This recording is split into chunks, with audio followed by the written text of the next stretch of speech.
Okay, let's get cracking then. And I'll go into the chat at some point just to check that you can kind of like hear me and all that. So yeah, as we know, all art and design practices are connected directly or indirectly with other creative practices. And music is a key one, isn't it? It has direct or indirect influence on visual practices since the beginning of time. There is even a shared vocabulary. So we talk about music in art: tone, color, rhythm, composition, all terms that are applied to art and music. So there has to be a link, doesn't there? Yeah. So we'll look at some of these connections in this lecture. So start off back in the day, Monet, Impressionism, yeah, part of the Impressionist art movement. So quick brush strokes, setting up a feeling of warmth and sort of romantic sort of feeling about the world, I guess.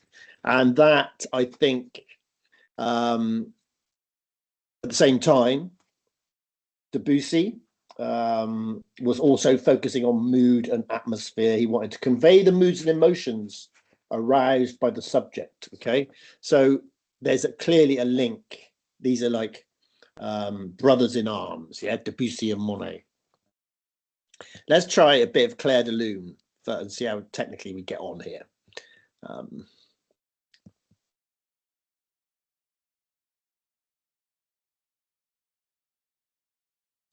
Good. Oh, why can't I skip this? That's a good start. It won't all be like this, I promise. Now you've just used confused. Come on, Debussy. Oh no. Yeah, so this is Debussy, and you can see here the link with Monet.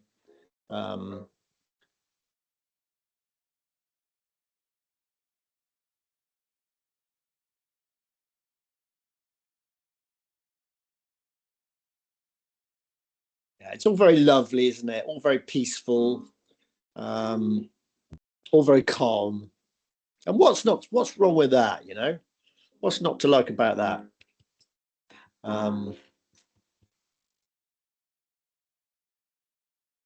So yeah, there's Debussy, and then Kandinsky, obviously really, really important expressionist artist, whose big thing was that kind of idea of synesthesia, which I'm sure we've come across before.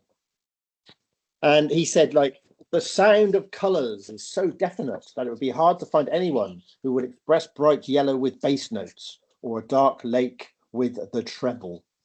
So he's making very sort of precise, almost connections between colors and feelings and shapes and feelings, yeah, and sounds. So he's connecting all of that together. And this is a classic, wonderful Kandinsky composition from 1923.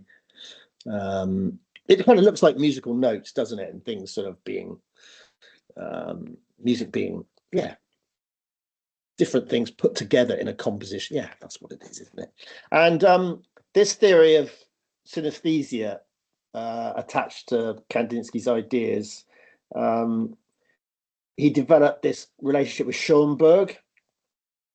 And Schoenberg was a really radical expressionist composer.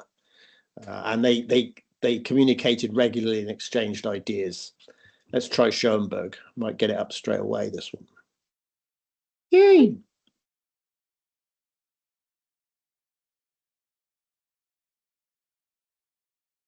So kind of wanting you to imagine, there we are, they're both together. So yeah, they look pretty similar as well. Schoenberg looks like an older version of Vasily. Just kind of a bit more discordant, a bit less sort of sweet and calm. Yeah. But we can definitely see, can't we, the connection between the Kandinsky piece and Schoenberg.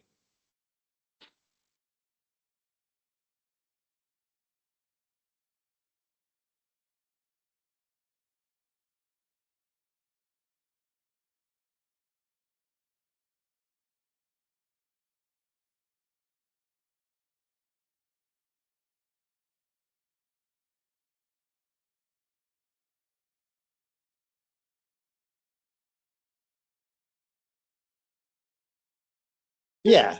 So that is an important connection between visual arts and music, I think. The Schoenberg-Kandinsky one. Okay, moving on to something a bit wackier. So in the early 20th century, we had Dadaism. Okay, and there was this nightclub in Zurich called the Cabaret Voltaire, which was a cabaret venue for artistic and political purposes. So it's like an underground club, really. Events at the cabaret proved pivotal in the founding of the anarchic art movement known as Dada. And, you know, Dada is pretty crazy. It's sort of stuff out the box. It's, you know, it's Marcel Duchamp. It's all that kind of stuff. And you'll see here, it is indeed pretty crazy. The quality of this is terrible, but it is a long time ago. Im Februar 1916 gründete Hugo Ball in der Spiegelgasse 1 das Cabaret Voltaire, aus dem Dada entstand. Also Ball war der eigentliche Gründer. I'll skip it forward when we get some actual stuff going on.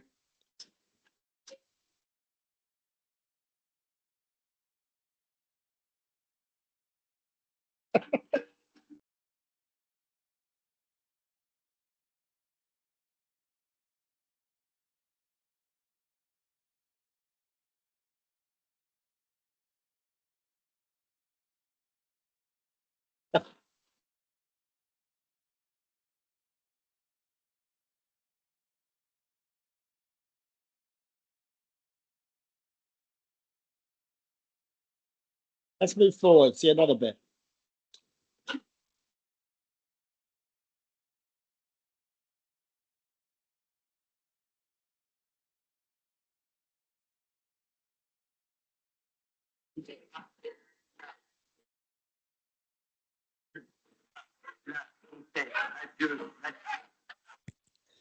Yeah, you got to laugh, really. So that's the crazy Dada stuff.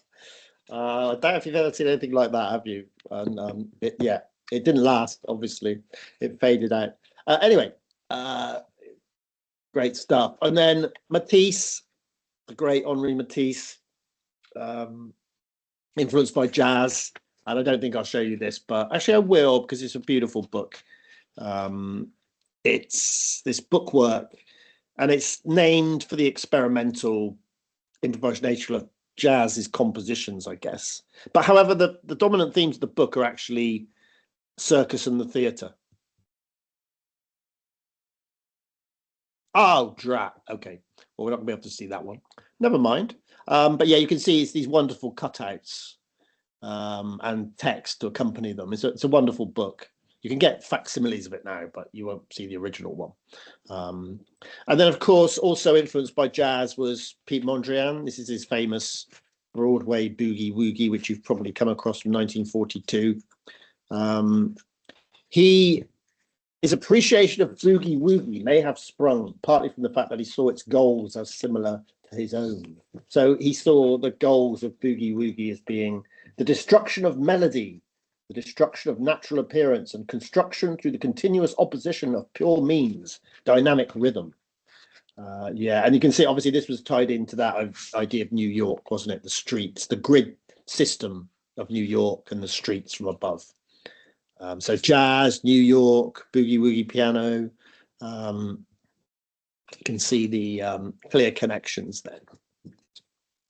And then the 1950s, golden decade for jazz. During this period, cool jazz and modal jazz emerged, and all sorts of groundbreaking, wonderful musicians appeared at this time. Dizzy Gillespie here, of course, Miles Davis, Dave Brubeck, John Coltrane, Bill Evans, Art Blakey. A lot of it was captured by the great photographer Herman Leonard. So this is a picture by Herman Leonard, taken in one of those cool New York clubs in 1948. Just a great photographer, really. Fantastic awareness of light, catching the moment.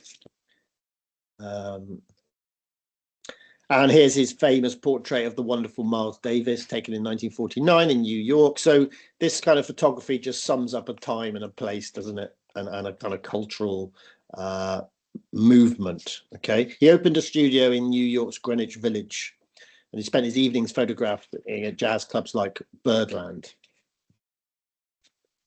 And 1959, magical year, saw 4 of jazz's greatest albums of all time.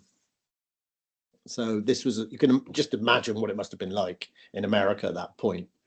Miles Davis's Kind of Blue, which is here. Ornette Coleman's The Shape of Jazz to Come. Dave Brubeck's Time Out. And Charlie Mingus's Mingus So I'm just really showing you these as much for the album cover design, I guess, as the fact that they were fantastic pieces of music. So all pretty different, but all incredibly well designed. Iconic is a word I can use.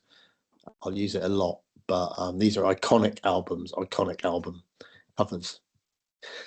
And here are the magnificent Miles Davis quintet. And again, this is very poor quality. It's amazing how all this extraordinary music from history, there's hardly any records of it of any quality live. Compared to now, of course, where everything is so well recorded. Anyway, here's Miles Davis. Oh, little business boy. In a minute. I think they can smell your fear. Go on, contribute. Stop, they're all looking. Tell them I don't something. know why it's not letting me skip the ad. Quiet your mind mouth with extra gum.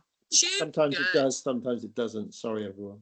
Here it is. So yeah, sorry about the quality, but just enjoy the vibe.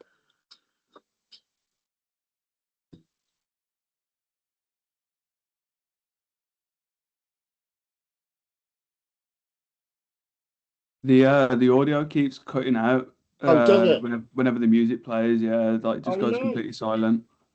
Is this completely silent? Yeah, like when they talk, you can hear it, but then when the music starts, like you can't hear anything. Really? But then there is a setting in Teams though that you have to change for that to be able to play through. I had a look on Google because seems like some other people can't hear it as well. So yeah.